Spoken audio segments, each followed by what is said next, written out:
रोज तोड़ देला हमारा भाई के कहे प्लीज जदी नहीं करी वही चीज खातिर से ला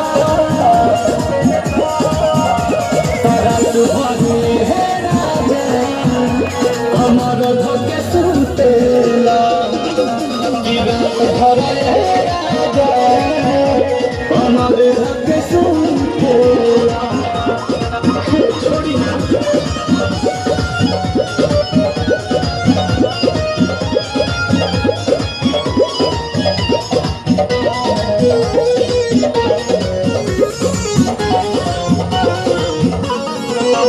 Thank you.